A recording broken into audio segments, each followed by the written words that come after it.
Titan families and students, my name is John Deno, principal of Nipomo High School. We truly respect how you entrust us with your children each year when you send them to our campus activities and events. Our staff, many of us also parents, recognize the anxiety you and your students may have as we begin the school year in distance learning. We're all feeling a little anxious, but our Titan team is tirelessly preparing to ensure your students are safe, feel good about themselves, and learn. Although we impatiently look forward to a time when we can all safely return to in-person instruction and the activities that enrich the high school experience, our staff has been relentless in preparation. With Friday, our first day of school, quickly approaching, we wanted to assure you that our commitment to your students and our belief in them is unwavering. The challenges of distance education will not deter us in our pursuit to have each Nipomo High School graduate career, college, and community ready. We've put together the following to help provide a better understanding of what to expect this Friday and during the duration of distance learning. As I mentioned, we want to make sure that your students feel safe, they feel good about themselves, and they learn something, whether it's in person or during distance learning. To help support your students feeling safe, we're going to continue with our tip line, food service, monitor attendance, and ensure equity. Our tip line automatically generates a message to the school administration as well as district administration. Any form of harassment and bullying is taken very seriously, and we investigate these fully. So please encourage your students, if they express a concern or you become aware of a concern, please reach out to us. Next, in terms of food service, we are a Provision 2 school. Nearly 3 out of 4 Nipomo High students participate in the free and reduced lunch program. This year, no student pays for meals at Nipomo High School. We will bring back drive-through pickup starting on Thursday between 11 and 1 o'clock. And effective this year, we do need students to provide their student ID number. If they have last year's ID card, that is sufficient, or obviously if they remember their number, they are fine as well. If you have siblings at other schools, they can pick up all their meals at Nipomo High School. Again, when we return to in-person instruction, breakfast will be provided at no cost to every student daily. Attendance is going to be incredibly important, as it always is. We will monitor attendance closely for participation in synchronous instruction, that live meeting with their teacher, as well as participation and completion in asynchronous instruction, where your students are working a little more independently. We will be reaching out with phone calls and emails to help ensure that students attend regularly. We will do home visits and provide additional supports to ensure that students are connected. And in extreme situations, we'll conduct a wellness check on families as well. Equity is incredibly important to us, and we adamantly condemn and reject racism. We reject violence and embrace our role as educators to call out these issues and correct them. Nipomo High School has been working diligently to promote equity and assure each student and staff member are valued and respected. We are committed to racial equity and our job to equip students for career, educate them for college, and empower them for community. In addition to feeling safe, we want your students to feel good about themselves. And we're going to continue with clubs even in our virtual environment. We're establishing an advisory, and we're going to continue to provide great guidance. So clubs after school, many of our teachers volunteer. We have other clubs that are associated with a class. We will begin releasing a schedule of virtual Google meetings that they can participate in so that we ensure that students have that social connection. For those incoming freshmen, again, we wish we could greet you and meet you at the door. However, regardless, we encourage you get involved while you're in high school. It's a great way to network with friends. It's a great way to build relationships with adults and have adults that are going to be your advocate moving forward.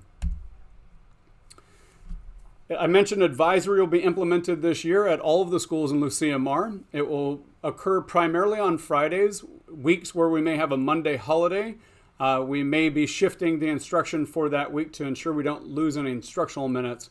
However, advisory will primarily be on Fridays at 9 a.m. It's 30 minutes of a synchronous meeting with the teacher through Google Meet. Students will earn 2.5 elective credits based upon their attendance. This is an opportunity for our staff to be a champion for your kid. Every staff member has approximately 20 students in their advisory. It's a great way for parents to connect with a staff member and have a point of contact that can help support their children in being successful in their learning, as well as we will be delivering social emotional curriculum.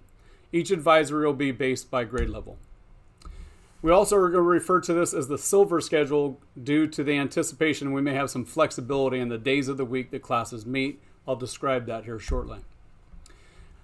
Additionally, guidance will continue. Our counselors have done an incredible job building a comprehensive guidance program to support students through their freshman, sophomore, junior, and senior year for being career college and community ready.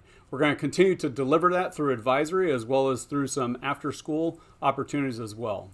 Through our Career Center, we are going to continue to schedule guest speakers so that students can be exposed to a variety of careers and occupations that might be of interest after high school. We will continue to connect with colleges so that students can learn more about post-secondary education opportunities. We'll be building in after-school support for a variety of things, and we'll elaborate a little bit more later in the presentation. And finally, we'll be continuing to expand upon parent education opportunities so that we keep you as an ally in supporting our students.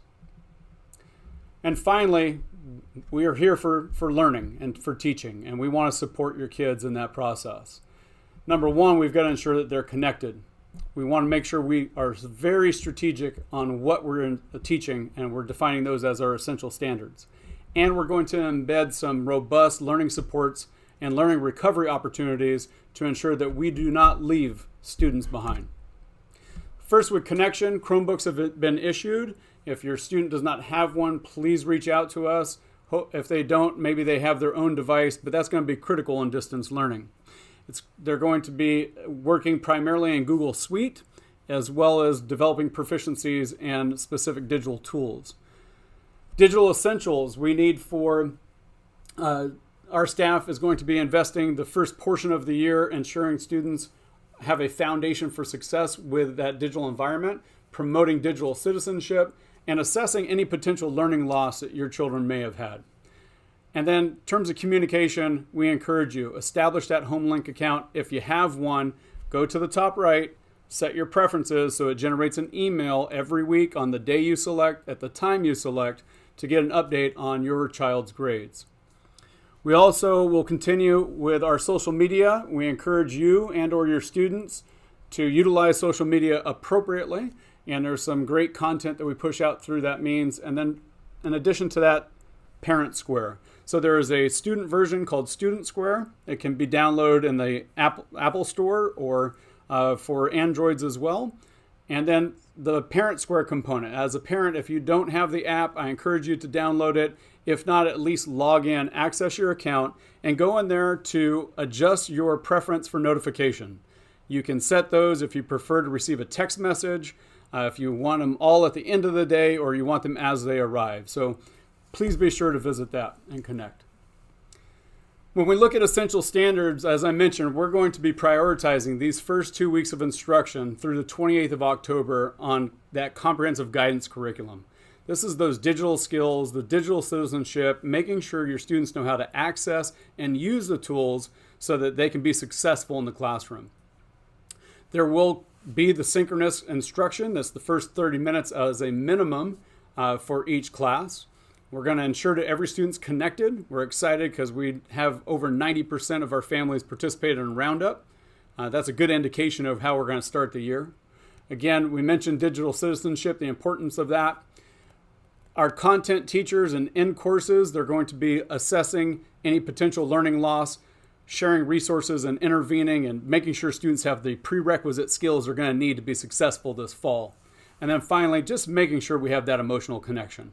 We're all social creatures, and getting kids back together, connecting them with adults is going to be a positive.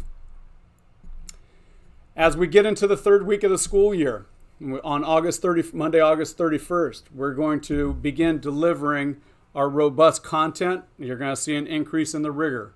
Again, you should anticipate a minimum of 30 minutes of synchronous instruction for each instructional period. Teachers are going to identify a strategic learning target for that synchronous component, and they're going to follow that with some formative assessment or a check for understanding. Based upon how your student performs on that formative assessment, they may be directed to stay connected synchronously with their teacher so that there's opportunities for the teacher to reteach and for the student to demonstrate their proficiency in the learning. At the end of a 2 or 3 week unit of instruction, teachers will be giving another formative assessment on the essential standard that was prioritized for the 2 to 3 week period. Students who don't demonstrate proficiency at this time, and let me reiterate, assessment can look in a variety of fashions. It could be a Flipgrid video that's rubric scored. It could be a quick quiz. It doesn't have to be a standardized test. But depending on how that student performs, if they are unable to demonstrate proficiency at that time, we're not going to give up on them. We're going to build an opportunity after school where there are classes and tutorial sessions that your student can go into, getting additional support from our staff and additional opportunities to demonstrate their proficiency so they don't have any further gaps moving forward. So look forward to that starting the week of September 14th. In addition to that, additional supports and opportunities for recovery, the extended school day we mentioned quite a bit about with it's going to be flexible in dates and times. There will be one-on-one tutorial. We also are really focusing on a staff of implementing proficiency-based grading, where we're moving from compliance to mastery of those essential standards. We're also looking at equitable grading practices and really reflecting upon some of the barriers our students may experience. And then in terms of universal accommodations, this is a commitment our staff is making to provide learning supports for each and every student. Again, our priorities are to make sure that your students feel safe, feel good about themselves, and learn something, regardless of distance learning or in-person instruction. That's our commitment to you. In preparation for the year, we have put together a calendar for the instructional days. This will be included in the email. I encourage you to look at these links. The red or cardinal colored days on the calendar reflect the cardinal schedule, which is the odd periods, periods 1, 3, and 5. And then the text or the numbers in black are the black schedule, which is the even numbered periods, periods 2, 4, and 6. The silver schedule is our advisory, which will be on student schedules as period 9. So for the typical instructional day, whether it's the even days or the odd days, you'll have a minimum of 30 minutes of synchronous learning with their teacher in a Google Meet. The asynchronous component of both of these schedules is online content that your students should be working on independently.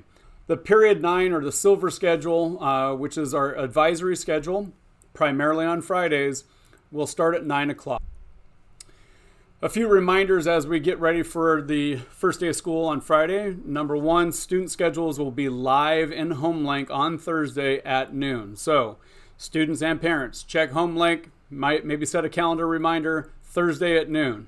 The schedule you received at Roundup could potentially change based upon some balancing of classes and other impacts on our master schedule. So be sure to check that schedule Thursday at noon. The first day of school on Friday, students will report to their advisory or sign in to their advisory in the Google meeting. Again, that's going to be listed as period 9 at 9 a.m. They'll be in there for probably about 20, no more than 30 minutes for that very first day of school only, 30 minutes on subsequent weeks. We are asking all teachers to be available for a Google Meet for periods 1 through 6 for at least the first 2 minutes to say hello, to welcome students back, and maybe help them with any connection issues they may have. In addition to that, I encourage you again with Student and Parent Square, get connected, download the app, manage your settings of how you want to be notified. As you can see, although we're a bit anxious, we're excited about the school year ahead. We really look forward to having your students back in person, but we're going to make the best of the situation that we're currently in. Please do not hesitate to reach out. We want to support you as best we can, and we want to ensure that your student has the best experience, and we continue to make progress towards ensuring that they're career, college, and community ready.